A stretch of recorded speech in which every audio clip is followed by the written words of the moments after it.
Sekretong kampo nitong Hamas, terror group mga sangkay, nakita na po ng Israel.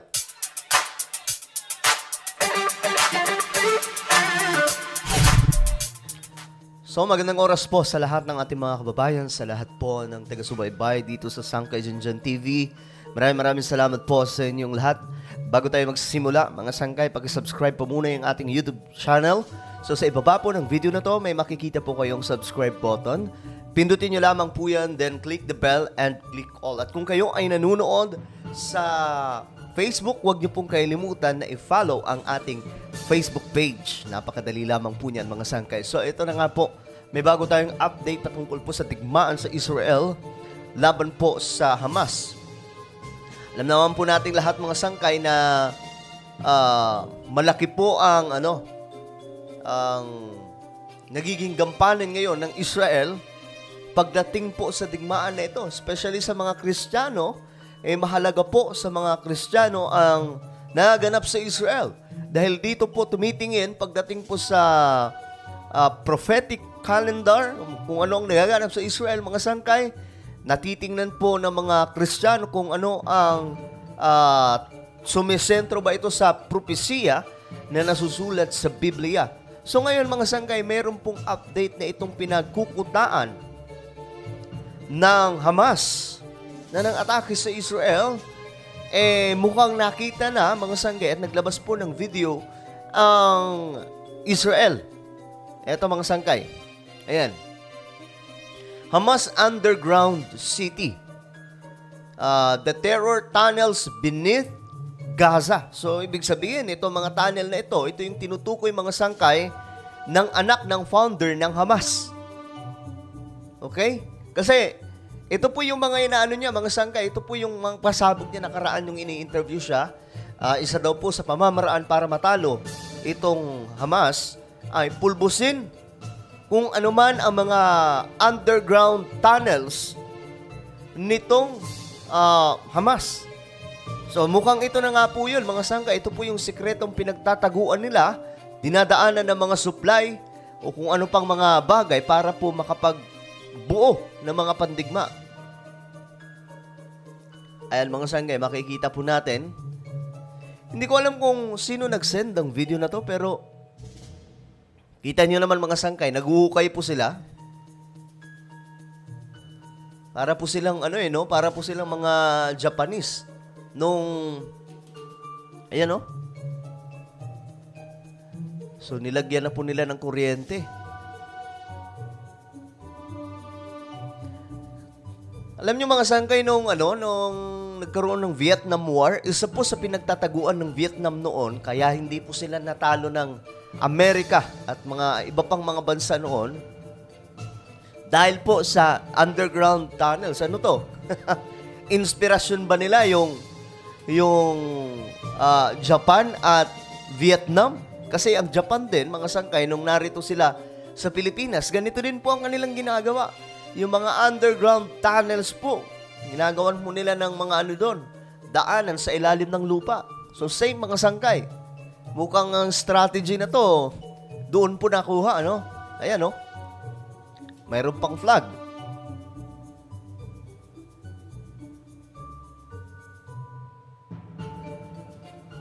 Grabe, Kaya pala itong sinasabi ng anak ng Hamas. Ang isa daw sa pamamaraan para matalo, pulbusin yung mga tunnels na mayroon itong Hamas. Siya mismo ang nagsiwalat nun, mga sangkay. So, ang kinagandahan dyan, kasi ang, tawag dito, ang Hamas, siyempre may mga sekreto po sila, di ba? Itong anak ng Hamas, siya po ang nagkanta na, may mga tunnel yan sila. Kailangan muna pulbusin yung mga tunnel na yan kung gusto ng Israel na mapuksa ang Hamas. Pero kung hindi, matatalo sila dito. Nahihirapan sila, Ayan, mga sangkay,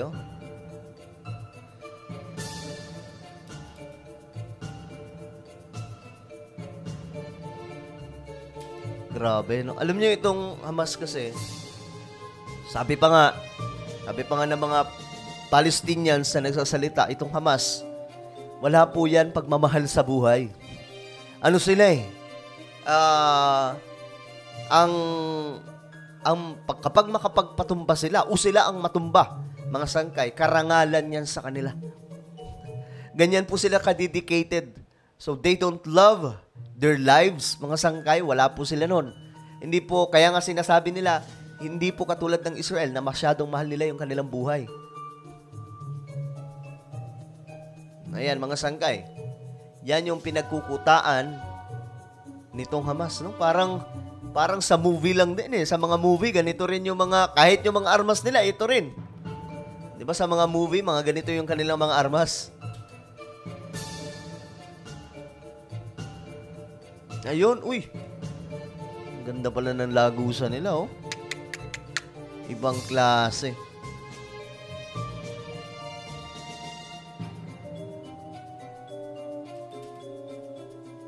Ayun, may mga labasan din pala na hindi halata. So, itong kailangan mahanap ng Israel. Hindi ko alam kung saan to galing na video. Ito to. Straight from Hamas and Islamic Jihad social media. Sa kanila mismo galing. Pinakita ng Israel. This tunnel network is the way Hamas and Islamic Jihad terror traveled through Gaza unseen. Okay? Umaalis sila sa Gaza nang hindi sila nakikita. And smuggle, transport, and store weapons underground. So yan po yung mga sangka. Ito daw pong tunnels na ito ang ginagawan po nila ng pinapagdeliveran nila mga sangkay ng mga weapons nang hindi po nakikita ng Israeli forces. Lupet, no? Kaya, tignan nyo mga sangkay.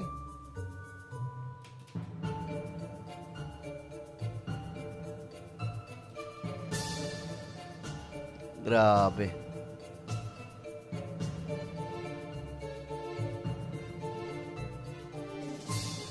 So, dito pala sila gumagawa ng mga transaksyon para ma-build up nila yung kanilang mga weapons against Israel. Sabi pa nga po ng mga ng anak ng founder ng Hamas.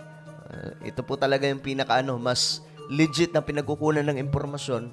Itong mga taong to, instead na palaguin po nila yung kanilang kabuhayan ng mga Palestinian dyan po sa Gaza, ang ginagawa po nila, yung pera na mayroon sila, syempre kinakamkam ng mga leader nila. Pangalawa, mga sangkay, ang ginagawa nila, pinapanggawa ng mga armas. So, ang nangyayari mga sangkay, naghihirap po ang mga tao roon.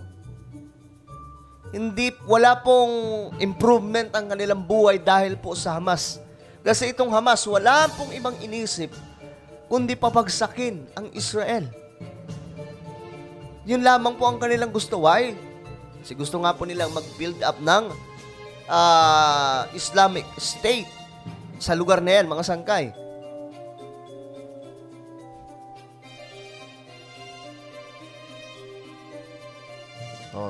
Ito, nakalagay dito mga sangkay. Itong tunnels daw po ito ay nagsisilbing fully functional headquarters para sa terror activities. Grabe, dito pinagpaplanuhan pala lahat mga sangkay. Gathering intelligence, planning attacks, and even orchestrating attacks remotely. Some of the tunnels span under the border into Israel, which terror have used over the years infiltrate into Israel and carry out attacks on Israelis. Grabe mga sangkay. Halos kaparehas nung Vietnam War, nahirapan po. Di nga natalo ng Amerika yun eh. Ganito po yung kanilang mga pinagkukutaan nung sa Vietnam, mga sangkay.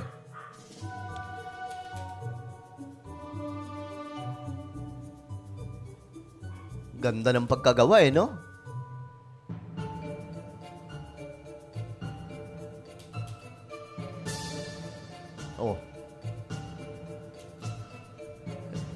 Talaga to, pinondohan mga sangkay para magawa yung ganitong klaseng kampo nila. Diyan po pinagpaplanuhan ang mga pag-atake, mga sangkay. Diyan din po pinagpaplanuhan kung ano ang kanilang gagawin pagsalakay sa ibang lugar ng Israel. Magaling pagkakagawa, mga sangkay. Pero, sana po makubkob ito ng puwersa ng IDF or Israeli Forces. Talagang malaking bagay na sabi pa nga po ng anak ng Hamas, ito ang kailangan unahin. Yung mga underground tunnels nila. Ano po ang inyong opinion, mga sangkay, tungkol dito? Just comment down below. And now, I invite you to please subscribe my YouTube channel, Sangkay Revelation. Hanapin niyo po ito sa YouTube. Then, click the subscribe, click the bell, and click all. Ako na po ay magpapaalam hanggang sa muli. This is me, Sangkay Janjan. Palagi niyo pong tatandaan that Jesus loves you. God bless everyone.